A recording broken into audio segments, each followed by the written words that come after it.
დროს კი ყველაზე პოპულარული ადამიანი იყო პლანეტაზე. კინოს ისტორიას არ ახსოვს უფრო ბედისმნებიერი, რებიც შენატროდნენ დიდებულნი და მდაბიონი, მეცნიერნი და უმეცარნი, ჩინიანი და უჩინონი. არაბზე დაწერილი ამდენი წიგნი, სტატია, კვლევა, არაბზე შექმნილი ამდენი ლეგენდა, არაბზე თქმული ამდენი ტყუილმართალი. რუბრიკა გატეხილით ჩარჩო გთავაზობთ გადაცემას. კომედიანი. ჩარლი ჩაპლინი, ყველაზე მხიარული სახელი. მის ხსენებაზე თვალებში ნათლი და გულში სითბო გეღვრება. ჩარლი ჩაპლინი. ამ სახელში გულისხმობთ თავად ხელოვნებას და მის გმირსაც. პეპელაულაშიან, უზომო დიდ ფეხსაცმელებიან, ბაჭბაჭო ჩია კაცს, დიდრონი სევდიანი თვალებით, რომ შემოგცქერის, ხევში ვიწრო ნასხვისარი პიჯაკი და ფარტხუნა შარვალი, გაცვეთილი ქვაბურა ქუდი, ხელში საბიჯი ჯოხი, საკუთარი ღირსების ნიშნად. ხან გლადიატორებით მედგარი, ხანაც ბალერინაცავით გრაციოზული, მეოცნებე, მარტოსული, მიუსაფარი, ბავშვით მიმდობი და პრიმატი. მართლაც საოცარი მიხვედრის შუქს ახფენს მის სახეიერს. სერგეი აიზენშტეინის ერთ ციტატის სათაურით ჩარლი ბიჭუნა, ჩარლი ბალღიაო ამბობდა.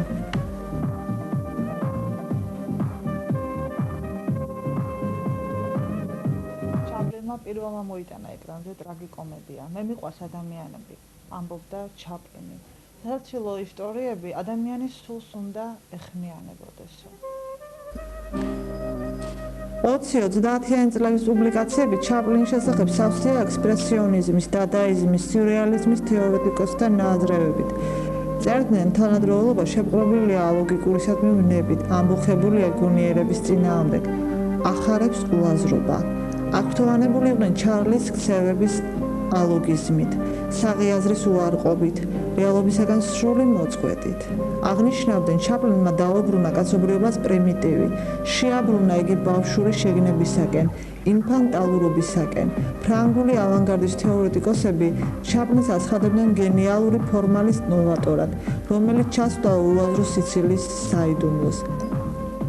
ბერგსონის კომიკური ავტომატიზმის თეორიის მიმდევრები აღნიშნავდნენ, რომ ჩაპლინმა ხილული გახადა ავტომატიზმი, მიანიჭა სახე ძეხორციელისა, რომელიც აყოლილია რაღაც შინაგან დემონს. არც განსჯის რასამე, არცა ოცნებობს, ვერც მიმართულება აურჩევია. იგი ასოციალურია, იზოლირებულია. ეს არის დრამა ბავშვისა, რომელიც კონფლიქტშია გარშემო მყოფებთან. ბავშვი, რომელსაც ცელქობა სწადია, მაგრამ არ შეუძლია, რადგან აკრძალული აქვს.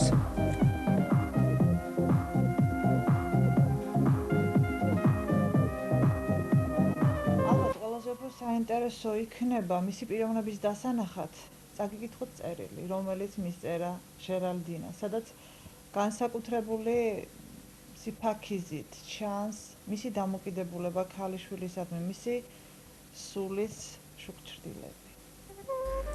ახლა ღამეა. სძინავ ჩემ პატარა ციხესიმაგრის ყველა შეუიარაღებელ ნეომარს, სძინავ შენს დაძმებს, დედა შენსაც კი დაეძინა. შენ შორს ახარ ჩემგან. მაგრამ თვალთ დამიბნელდეს, თუ შენი სახე სულ თვალწინ არ მედგას. შენი პორტრეტი აგერდებს მაგიდაზე გულთან ახლოს, შენ კი ამ დროს სად ახარ?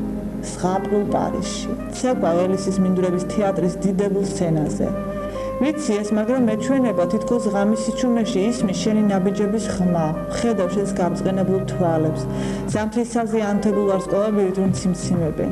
მეჩვენება თითქოს საზეიმო და ნათელ სპექტაკლში ასრულებ თათართა ხანის მიერ დატყვევებული მზეთუნახავის როლს. იყავი ლამაზი და იცეკვე. იყავი ვარსკვლავი და იკაშკაშე, მაგრამ თუ ხალხის აღფრთოვანება და მადლობა თაბრუს დაგახვევს, თუ შენ და მე მოძღვნილი ყვავილების სურნელი გაგაბრუებს, მაშინ მიჭექი სადმე კუთხეში და წაიკითხე მამაშენის წერილი, მოვუსმინე ჩემს ხმას. მე მამა ვარ შენი ჟერალდინა, მე ჩარლი ვარ, ჩარლი ჩაპლინი. იცი რამდენი ღამე მithენებია თეთრა შენ სასტუმროთან. სულ პაწაწა რომ მიყავი, ზღაპრებს გიყვებოდი მძინარე მზეთუნახავზე. ცეცხლის მრქველ გველეშაპზე და როცა ჩემს ბებერ თვალებს ძილი მოერეოდა ხოლმე, დავჩინოდი და ვეუბნებოდი, განვით ჩემგან მაცდურო, მე ჩემი გოგონას ოცნებებს ვხედავ, დიახ, მე ვხედავდი შენს მომავალს, შენს დღევანდელ დღეს. ვხედავდი ცაში მოფარფატე ფერიასავი სცენაზე მოცეკვავი გოგონას და მესმოდა მაყურებელი რომ ლაპარაკობდა. ხედავთ ამ გოგონას, იგი იმ ბებერი მასხარა შვილია, გახსოვთ ჩარლი რომ ერქვა. დიახ, მე ჩარლი ვარ. მე ბებერი მასხარა ვარ. დღეს შენი ჯერია, იცეკვე. მე ჩაფართხუნებული დახეული შალით ცეკვავდი, შენ კი მეფის ასულის სამოსელში ცეკვავ. ეს ცეკვა კი ტაშის გრიალი ხანდახან ცაში აგიტაცებს, იფრინე, სულ მაღლა და მაღლა იფრინე, მაგრამ მიწადებას დაეშვი ხოლმე. შენ უნდა იხილო ადამიანთა ცხოვრება, რომლებიც ცეკვავენ და კრთიან სიცივისა და შიმშილისაგან. მეც მაგ დღეში ვიყავი ჟერალდინა, იმ ღამეების, იმ ჯადოსნურ ღამეების, როცა ზღაპრებით გაძინებდი, თეთრად ვათენებდი ხოლმე და ვცქეროდი შენ სახეს და მესმოდა, როგორც გეროდა შენი პატარა გული. და ჩემს თავს ვეკითხებოდი, ჩარლი, ნუ თუ ერთ სინდალედეს მე გაგიგებ შენ. ვერ გამიგე, ვერ შემიცანი ჟერალდინა. იმ ღამეების დროს ზღაპრებს კი გიყვებოდი, მაგრამ მე შენთვის ჩემი ზღაპარი არ მიამბნია. არადა ესეც საინტერესო ზღაპარია. ზღაპარი მშიერ მასხარაზე. ლონდონის ღარიბ უბნებში რომ ცეკვავდა და მღეროდა, მერე კი ხელგაშვერილი ითხოვდა მოწყალებას. აი ასეთია ჩემი ზღაპარი. მე გამოვცადე შიმშილი, ვიცი რა, უსახლკარობა, კიდევ მეტი. განმიცდია მოხეტიალე მასხარის დამცირება და ტკივილი. ამიკრაფია შემოწირული გროშები ეს მაშინ, როცა ჩემს გულში სიამაყის ოკეანე ბობოქრობდა, მაგრამ მიუხედავად ამისა, მაინც ცოცხალი ვარ. ცოცხლებზე კი ჩვეულებრივ ცოტას ლაპარაკობენ. შენ ჩემს გვარს ატარებ, ჩაპლინი ხარ. 40 წელზე მეტყანს აცინებდა ეს გვარი ხალხს, მე კი, ჩემო ჟერალდინა, გაცილებით მეტყანს ვტიროდი, ვიდრე ისინი იჩინოდნენ. ამ წუთის სოფელში მარტო ცეკვა და მუსიკა რუდი არსებობს. შუაღამით, როცა გამოდიხარ უზარმაზარ დარბაზიდან, დაივიწყე შენი მდიდარი თაყვანის მცემლები, მაგრამ არ დაგავიწყდეს. გამოკითხო ტაქსის მძღოლს მისი მეუღლის ამბავი. თუ ცული ფეხმძიმე დაღავს და იმისი ფული არა აქვთ, რომ ბავშვებისათვის სახვეები მოიმარაგონ, ჩაუდე ფული ჯიბეში დაუთვლელად. ბანკში ნათქვამი მაქვს, გადაგიხადონ ეს ხარჯები, მაგრამ იცოდე, სხვებს ზუსტად გადაუხადე, რამდენიც ეკუთვნით. დროდადრო დაათვალიერე ქალაქი, იარე ფეხით ან ავტობუსით, დააკვირდი ხალხს, ქვრივობლებს, დააკვირდი და დღეში ერთხელ მაინც უთხარი შენს თავს, მეც ერთი იმათგანი ვარ. დიახ, შენ ერთი იმათგანი ხარ, ჩემო გოგონა, მეცაც გეტყვი. ხელოვნება ვიდრე ადამიანს სად ასაფრენად ფრთებში ასხამდეს, მანამდე როგორც წესი ფეხებს მოამტვრევს ხოლმე. მოვადრო და შენ ზევიდან გადმოხედავ ხალხს, მერე დაუყოვნებლივ ჩამოდი სცენიდან და პარიზის გარეუბნებს მიაშურე. კარგად ვიცნობ იქაურობას. იქ შენ ნახავ ისეთი მოცეკვავე ქალებს, როგორიც შენ ახარ. კიდევ უფრო ლამაზებს და ამაყებსაც. მათ თეატრის პროჟექტორი მთვარეა. დააკვირდი, კარგად დააკვირდი, ხომ არ ცეკვავენ ისინი შენზე კარგად. აღიარე, ჩემო გოგონა, ყოველთვის შეხვდები ისეთ ვინმე შენზე კარგად რომ იცეკვებს, შენზე კარგად რომ ითამაშებს. გახსოვდეს ჩარლის ოჯახში არავინ არ ყოფილა ისეთი მერეტლე ან სცენის პირას მჯდარი მათხოვარი რომ დაემცირებინოს. მე მოვკვდები, შენ კი იცოცხლე. მე მინდა შენ არასოდეს გამოსცადო სიღარიბე. ამ წერილთან ერთად გიგზავნე ბანკის ქვითარს, რამდენიც გინდა ემდენი ხარჯი. ოღონდ როცა დახარჯავ ფრანკს, შენს თავს უთხარი, ეს მესამე ფრანკი ჩემი არ არის თქო. იგი მოცნობ გაჭირვებულ ადამიანს ეკუთვნის, რომელსაც შენ ყოველ ნაბიჯზე იოლად იპოვნი. ოღონდ გინდოდეს, ოღონდ მოინდომე და მოცნობ ღარდაკ ადამიანებს ყველგან აღმოაჩენ ფული, იმიტომ ვახსენე, რომ ძალიან კარგად ვიცი ამ ეშმაკის მასწავლებელი ძალა. შენ იცი, მე დიდი ხანი გავატარეს ცირკში და მუდამ გულის ფანქცკალი შევცქეროდი მუშაეთებს. მე შენ და ბაგირზე არ დასყდომოდათ ფეხი, ჩემო გოგონა. მე შენ უნდა გაგანდო ერთი ჭეშმარიტება. ადამიანები უფრო იოლად ეცემიან მყარ მიწაზე, ვიდრე მუშაეთები ვარდებიან იმ ბეწვის ხიდიდან. შეიძლება უცებ მოგაჯადოოს რომელიმე ბრილიანტის ბრწყინვალებამ და მაშინ სწორედ ეს ბრილიანტი იქნება არასაიმედო ბაგირი, ის ბეწვის ხიდი, საიდანაც უეჭველად ჩამოვარდები. შესაძლოა ბედნიერ დღეს შენ მოხიბლოს ვინმე პრინცის შემოხება.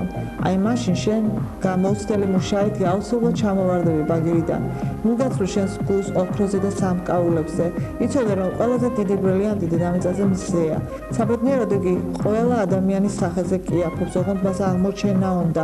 ხოლო როცა მოვა დრო და ვინმე შეიყვარე მთელი გულით. შენ უძნელესი სამუშაო გაქვს. მე ვიცი, ეგ შენ სხეულს აბრეშუმის ციფრიფანაქცეული ფარავს. ხელოვნების სამსხვერპლო სცენაზე გამოსვლა დედიშობილადაც შეიძლება, მაგრამ იქედან კიდევ უფრო სპექტაკლი და განწმენდილი უნდა დაბრუნდე. მე ვიცი, მამებს და შვილებს გამუდმებული ბრძოლა აქვთ ერთმანეთთან. შენ შეებრძოლე ჩემს აზრებს, აწონ-დაწონე ისინი. ებრძოლე ჩარლის ჩემო გოგონა, მაგრამ ამ შობის ღამეს, სანამ ჩემს თვალთაგან გადმოვლილ ცრემლს ეს წერილი არ დაუსრულებია, მინდა დავიჯერო, რომ მოხდება სასწაული და მიხვდები ყოველივეს, რაც მამას, ჩარლის მინდოდა შენთვის მეთქვა. ჩარლი დაბერდა ჟერალდინა. ადრე თუ გვიან, თეთრი კაბით ნაცვალ შავები შეიმოსები, ჩემს საფლავზე მოხვალ. ახლა არ მინდა ბუნება გაიფუჭო, მაგრამ დრო და დრო როცა სარგეში ჩაიხედავ, იქ ჩემს სახეს დაინახავ. შენს ძარღვებში ჩემი სისხლისდის და როცა ძარღვებში სისხლი გამეყინება, მე მინდა არ დაივიწყო მამა შენი ჩარლი. მე არ ყოფილვარ ანგელოზი, მაგრამ უდან ვცდილობდი ადამიანი ყოფილიყავი. ეცადე შენც ასეთი იყო. კოცნი ჩარლი. რუბრიკა გატეხილი ჩარჩო, ამჯერად ამით გემშვიდობებათ. მომავალ შეხვედრამდე.